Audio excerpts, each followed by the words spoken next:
This is Tamano, a 16-year-old whose peers are in the classrooms acquiring basic education. Rather than being in school, Tamano goes fishing to support the family needs. In the afternoon, he plays football with children of similar fate. Tamano's father is a junior civil servant with backlog of unpaid salaries. His mother is lying critically ill, with Tamano's father financially helpless. The bouncing effects of these and other legion of society-induced burdens on the family's resources has truncated Tamano's dream of becoming an engineer, just like it did to his elder brother. This was the story in Rivers State prior to 1999's ushering in of democracy in Nigeria after a prolonged military rule. Rivers State was a society in despair, with the people eroded into the deep gullies of poverty resulting from years of wholesome neglect. Situated in the south-south region of Nigeria, the most populous black country in the world, Rivers State sits on a vast expanse of hydrocarbon deposits, fetching for the country a huge chunk of her foreign exchange earnings in the process. One then wonders why her predominant population falls into the low-income earning level of the social strata.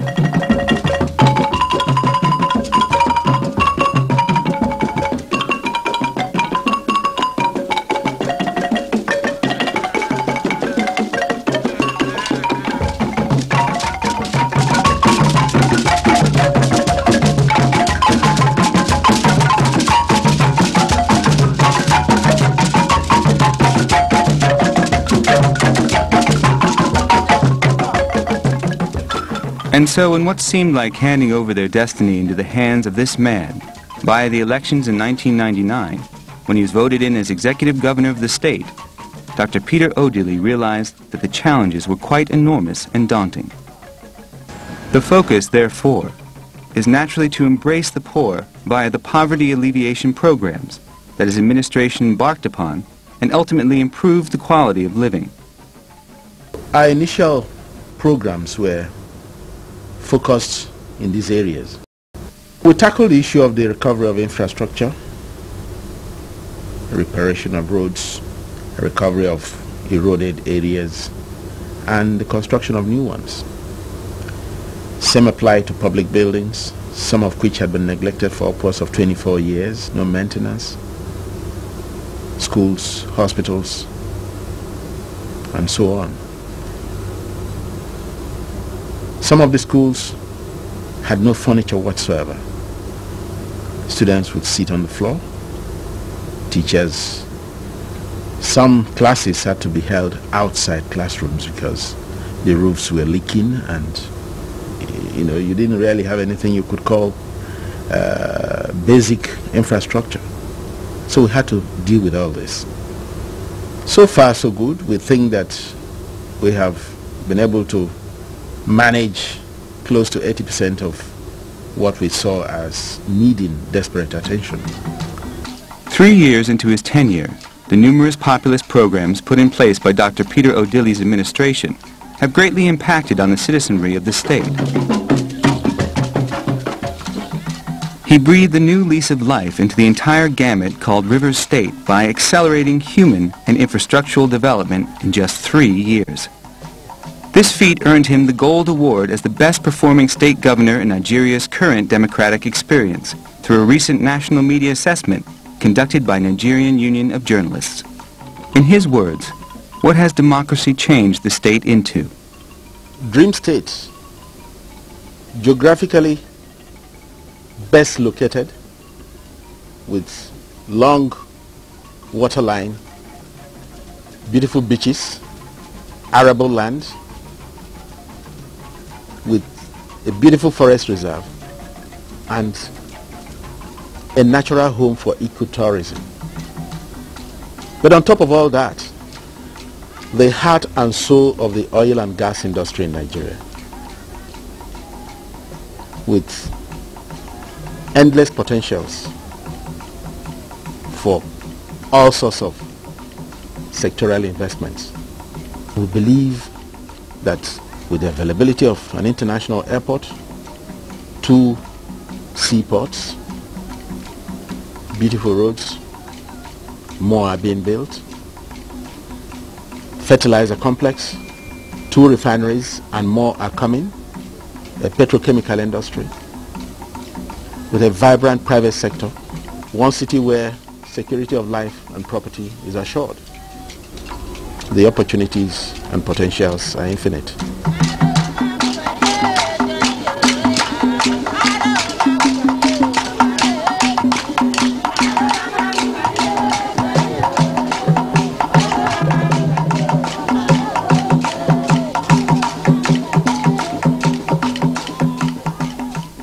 For the Tamanos of the present Rivers Society, and indeed the entire citizens of the state, Dr. Peter Odili has bequeathed them the true yields of democracy. Little wonder, it is a happy welcome for him anywhere he goes in the state.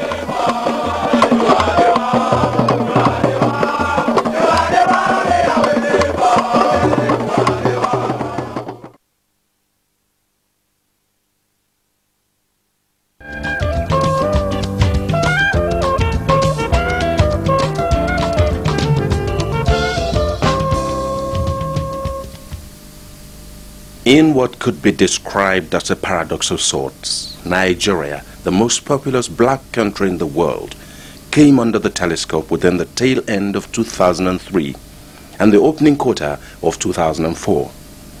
It started with Transparency International, the London-based World Bank Institute, which declared Nigeria for the 3rd consecutive year as the 2nd most corrupt nation on the face of the earth.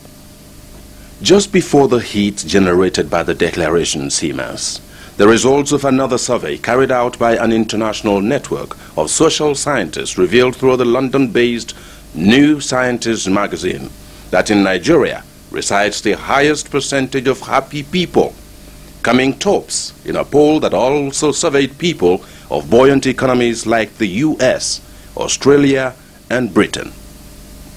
A spark of mixed reactions hung in the air across the length and breadth of the country, resulting from this pronouncement, and just in between that came the third and most shocking revelation through another survey that Nigeria is the most religious country in the world. In one breath, Nigeria was labeled the world's 2nd most corrupt nation. In another, a second survey showed that this same country inhabits people that are the most religious in the world. This seems to me a marriage of strange bedfellows.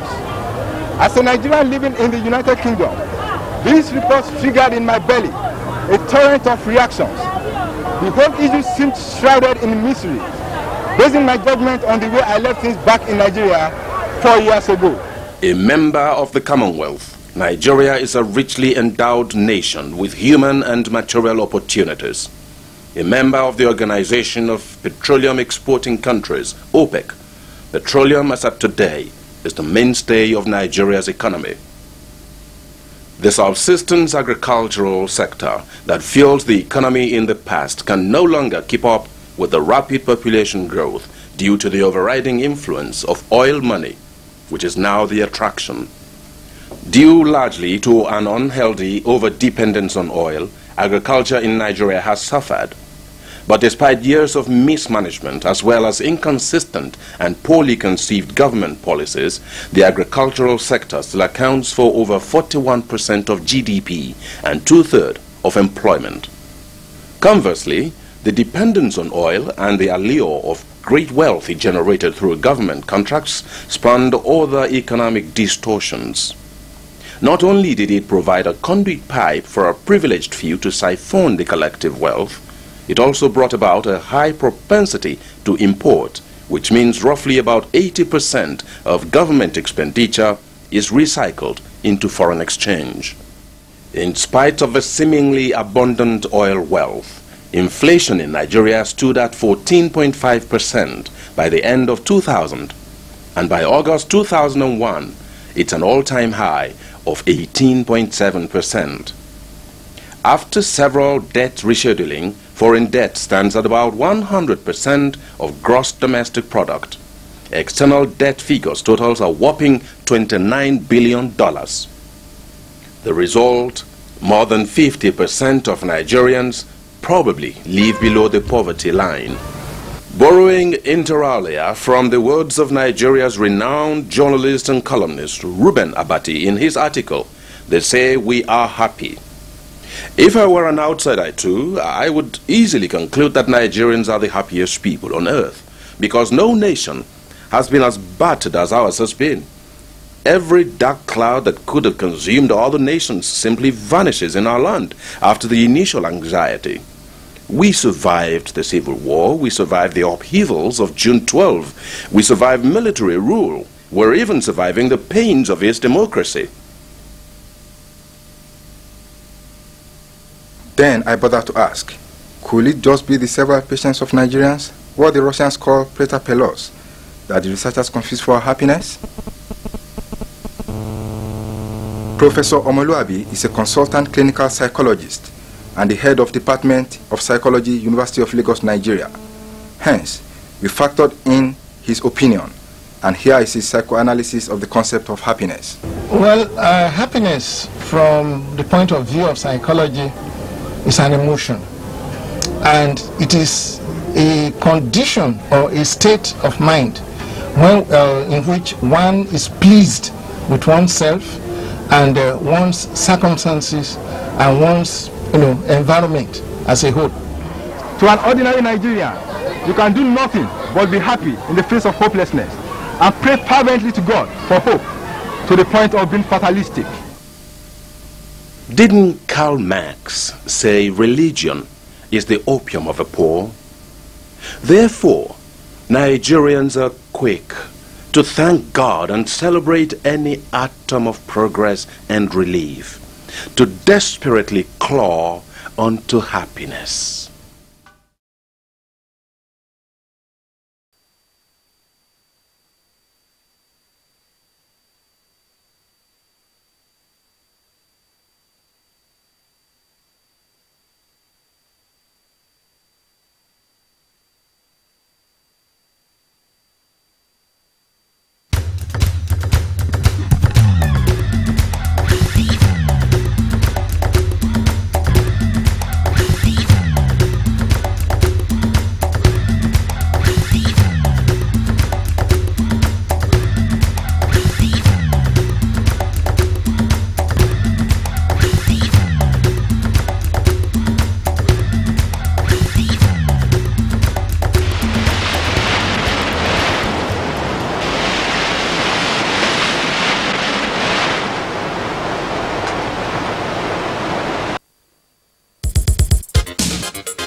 Emphasis on the efficient use of the world's fresh water is becoming increasingly important every year. Population growth and rural-urban migrations, increased uses for water, all have strained water supplying capacities of urban settlements, reaching crisis point in some areas. A survey commissioned by United Nations Information shows that freshwater consumption rate rose sixfold between 1990 to 1995, and population growth rate doubled. 1/3 of the entire world's population live in water-stressed areas where consumption exceeds supply by 10%. The total volume of the Earth's water is 368 million square kilometers, which equals 1.5 billion cubic kilometers. Of this amount, 97.5% makes up the oceans, which is salt water.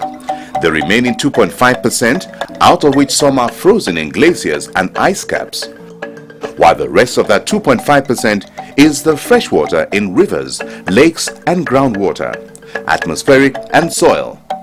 And on these, all Earth's living organisms, including human beings, depend.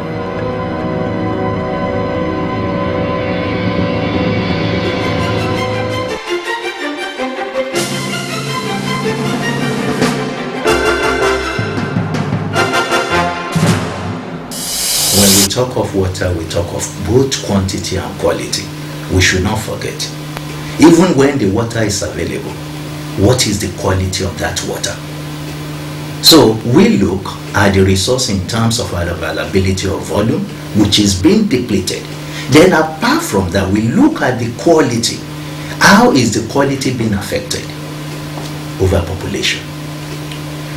Due to production of waste, the dumps, with the contamination, with POPs, what we call prevalent organic pollutants. They are very, very dear.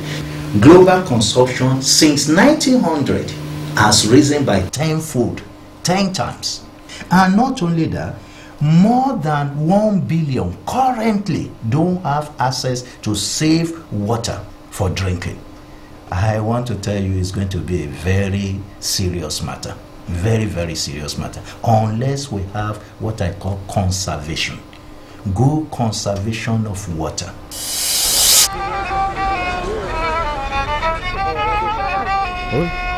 Meeting the water needs of any city in Africa is a daunting challenge, especially if it's densely populated like Lagos, Nigeria. With approximately 15 million population, Lagos could be regarded as a typical example of a highly urbanized city on one hand. On the other hand, urbanization is one of the factors associated with the global freshwater decline. For us in the Coca-Cola family and our franchise bottlers throughout Africa, we depend on fresh water for our daily production activities. Indeed, water is the single most essential ingredient in our products and a critical utility used throughout our supply chain. One of the Coca-Cola Company's main challenges and business risks is water. It is the main ingredient in all our products, thus making it crucial to our business. A community asset in all our markets, which in Africa is facing serious challenges from overexploitation, increasing pollution and poor management. Over the next 10 years, it is expected that there will be increase in the demand for fresh water in all African countries. And this demand will be doubled in some countries within the next 30 years. Therefore, at company level, there is a lot we can do to improve our competitiveness in the global market just by adopting the right strategies for improved utilization of our limited resources. One of such strategies is managing our water resource efficiently. There are still very significant opportunities for us to improve water efficiency in our operations worldwide. Just last year, we grew volume by 4% as a system and at the same time reduced water use by 3%. And that represented very real bottom line benefits to our bottlers and to our system. I think a second benefit is really continued license to grow our operation. Increased scarcity of water poses significant risk of business disruption and supply disruption to bottling partners around the world. By managing these water risks more effectively, I think we help assure our freedom to grow our business, and that's a critical benefit. In your plant, opportunities avail themselves for managing water efficiently, simply by adopting the 4 R's of the water use ratio improvement strategy of repair, reduce, recycle, and reuse.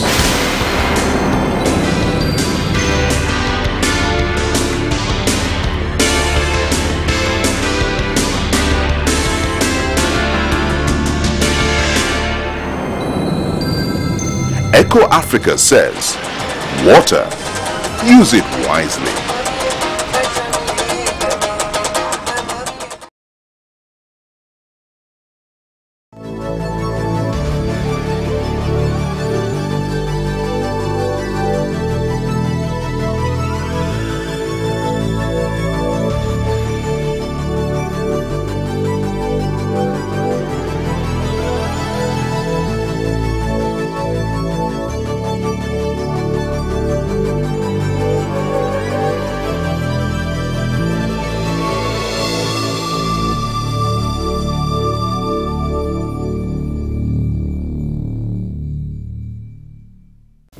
As a 10-year-old, young Nusa is a junior high student in one of Abuja's secondary schools. About a year ago, when he was 9, he had an experience that would later define the shape of events of his future. His was an experience that he hoped one day would transform from mere dream into reality. The particular encounter turned around everything in his world, and for his parents, it became a resolve since then to do everything possible to make Nusa's dream a reality. From the first day he found himself traveling with us, the first and perhaps the only thing that made such a lasting impression on his tender mind was efficiency of service and how comfortable it was to travel on the airline. What may have also further ignited his passion was the warmth and courtesy exhibited by the cabin crew. And so, ever since then, each time he finds himself within the ambience of Arik's airplane, it has always been a moment to drive his dream a step further to fruition, the ambition to fly.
Our story would not have made today if we considered it unworthy to tell.